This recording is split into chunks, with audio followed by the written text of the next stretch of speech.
Puji Tuhan saudara, selamat malam. Kita akan berjumpa lagi dalam firman Tuhan. Sebelumnya mari kita berdoa. Bapa di dalam surga, terima kasih buat malam hari ini. Kami akan dengar firman-Mu. Biarlah Engkau yang hadir di tengah-tengah umat-Mu, sehingga firman-Mu ini menguatkan dan meneguhkan setiap kami. Terpuji nama-Mu, dalam nama Yesus kami berdoa. Haleluya. Amin. Puji Tuhan saudara. Kita akan melihat firman Tuhan yang terdapat di dalam Kisah Para Rasul pasal 16 ayatnya yang ke-25. Kisah Para Rasul pasal 16 ayat ke-25, demikian firman Tuhan.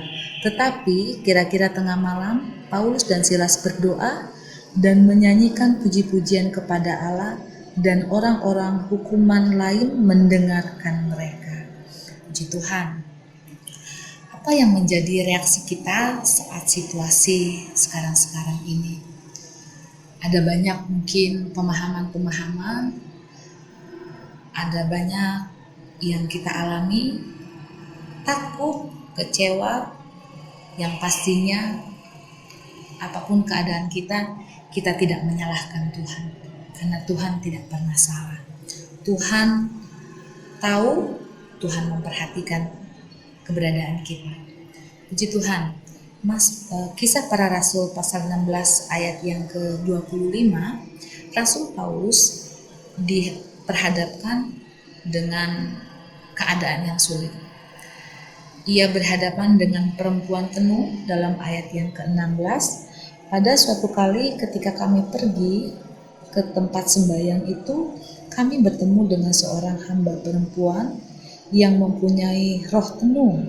Dengan tenungan-tenungannya, tuan-tuannya memperoleh penghasilan besar. Paulus memberitakan Injil. Oleh karena pemberitaan Injil yang ia sampaikan, membawa dia dan Silas ada di dalam penjara. Justru perempuan tenung ini banyak yang suka karena perbuatannya itu memperoleh penghasilan besar. Hari-hari ini sesuatu yang nggak baik lebih menonjol, lebih banyak disuka. Tetapi sesuatu yang baik, suatu kebenaran, karena pergeseran itu sudah bukan menjadi sesuatu yang harusnya dicari, tapi hal-hal yang salah itu lebih banyak yang mengikuti. Ternyata dari dulu sudah ada, dan itu dialami oleh Rasul Paulus. Kita lihat di dalam Kisah Para Rasul pasal 16 ayat yang ke-25 ini, keadaan situasi yang diperhadapkan dalam kehidupan Paulus dan Silas, tetapi yang ia lakukan di tengah-tengah keadaan seperti itu dalam ayat yang ke-25, tetapi kira-kira tengah malam Paulus dan Silas berdoa dan menyanyikan puji-pujian kepada Allah. Yang pertama, ia berdoa dan memuji Tuhan. Penjara tidak jadi alasan bagi Paulus dan Silas untuk tidak berdoa. Tidak menjadi alasan bagi mereka untuk tidak memuji Tuhan.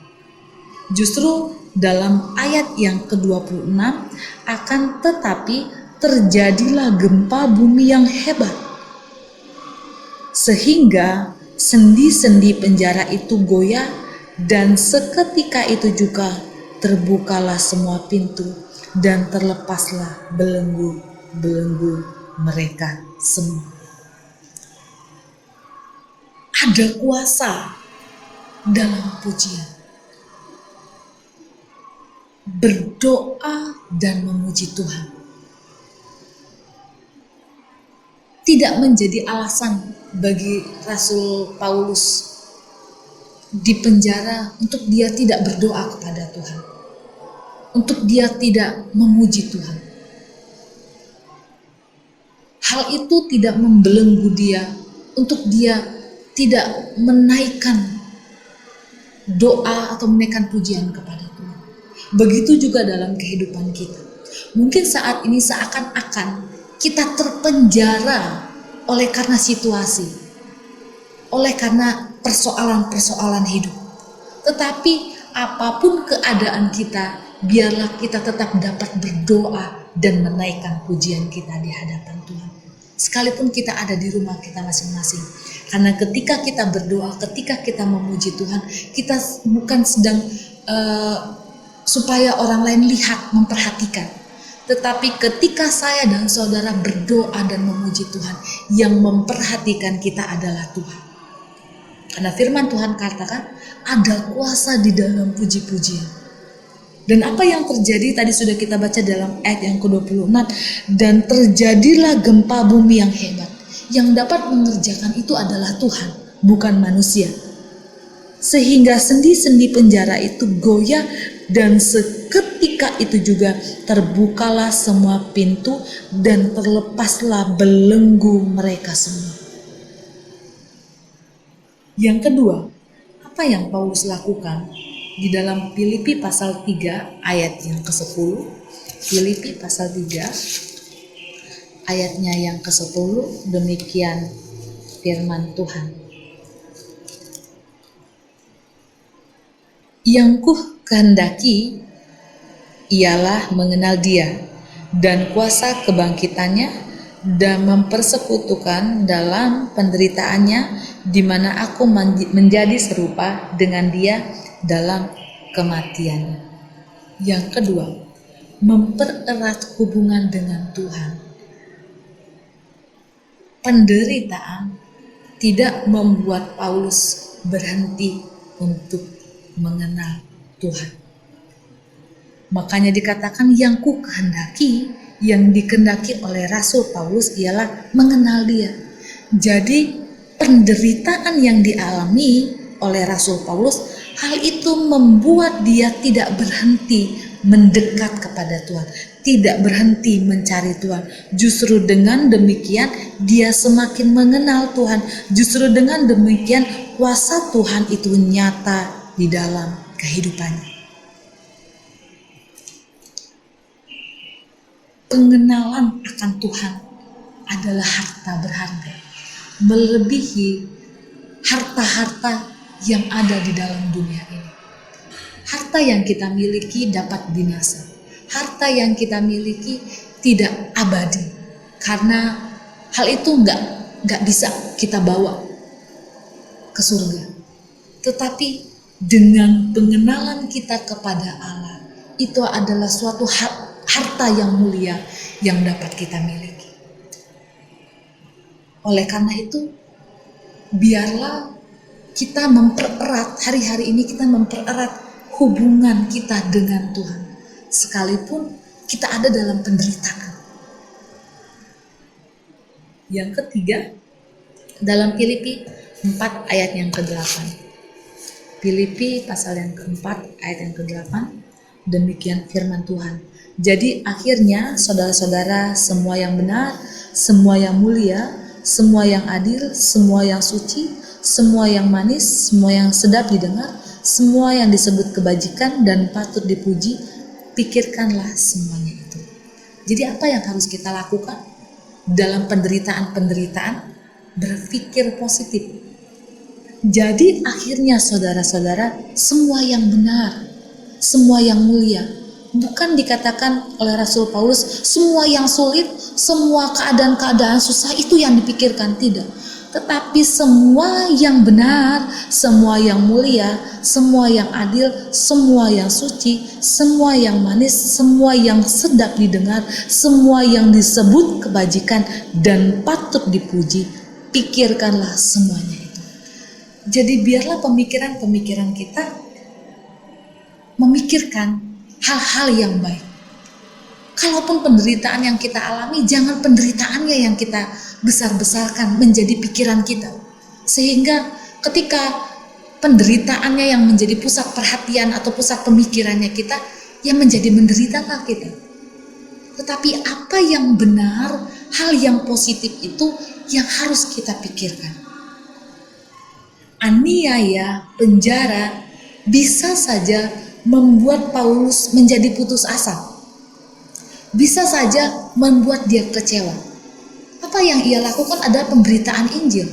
Dia tidak mencari kepujian, dia tidak mencari untung di dalamnya.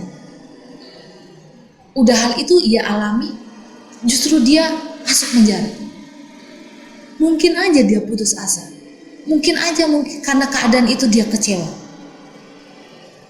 Tapi dia tidak menjadi kecewa, dia tidak menjadi putus asa, dia tidak bersungut-sungut. Justru pikirkan semua yang benar. Justru dia mengajak untuk memikirkan sesuatu yang mulia, yang adil, yang suci. Mungkin engkau tidak mengalami keadilan, tapi pikirkanlah dengan hal positif. Sulit ya untuk tetap berpikir yang baik sekalipun tidak mengalami keadilan. Tapi inilah yang dialami Rasul Paulus yang dibagikan kepada kita pada saat malam hari ini. Justru hal-hal yang sulit, aniaya, penjara, tidak membuat dia jadi berpikir hal yang negatif, melainkan dia tetap memikirkan semua yang benar. Karena apa yang Tuhan buat itu baik. Apa yang Tuhan buat itu mulia. Sehingga dikatakan sesuatu yang positif, kalau apa yang dipikirkan positif, yang keluar dari mulut pun positif. Dia tahu pikiran yang positif membawa kepada kemenangan. Jadi malam hari ini, biarlah kita berpikir positif dengan situasi sekarang ini. Sampai kapan? Berpikir positif saja.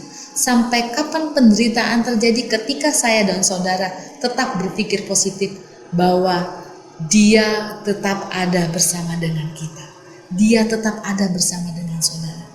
Jadi penderitaan yang sedang dialami, mari kita tetap berdoa dan memuji Tuhan. Kita tetap mempererat hubungan kita dengan Tuhan. Kita tetap dapat berpikir positif bahwa apa yang Tuhan buat itu baik. Sehingga biarlah ucapan syukur yang selalu kita naikkan di hadapan Tuhan. Kita semakin kuat di dalam Dia. Kita semakin diteguhkan di dalam Dia. Mari biarlah pengalaman daripada Rasul Paulus dalam penderitaan dia tidak bersungut-sungut. Saya dan saudara pun tetap dapat melihat bahwa kita memiliki Allah yang luar biasa, Allah yang berkuasa, Allah yang kapan saja mau dikunjungi oleh saya dan saudara. Puji Tuhan, demikian firman Tuhan. Saya akan berdoa bagi kita.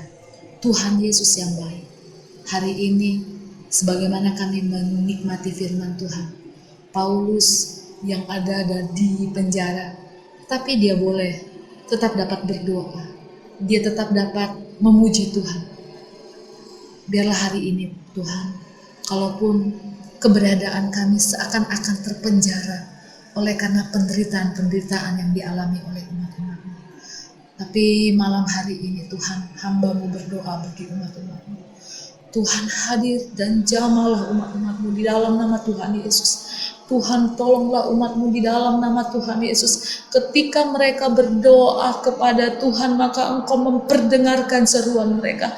Ketika mereka memuji Tuhan, biarlah di dalam pujian itu ada kuasa dan ada kemenangan yang Engkau kerjakan di dalam kehidupan umat-umat-Mu. Sehingga Tuhan kami melihat, sehingga kami bukan hanya mendengar dari kesaksian orang lain, tetapi sungguh kami umat-umat-Mu mengalami pertolongan Tuhan, mengalami nyata Tuhan bagi kami semuanya. Terpuji nama-Mu Tuhan. Tuhan sudah selesaikan bagi kami. Tuhan sudah menolong kami. Karena itu Tuhan, ucapan syukur yang selalu kami naikkan di hadapan Tuhan. Teruslah tinggal di dalam kami. Teruslah hadir dalam rumah tangga kami, di dalam keluarga kami, di dalam usaha kami. Sehingga Tuhan, kami tidak mengalami semuanya sendiri, tapi ada Tuhan yang hadir bagi kami. Terpuji nama-Mu Tuhan. Di dalam nama Tuhan Yesus kami berdoa. Haleluya. Amin.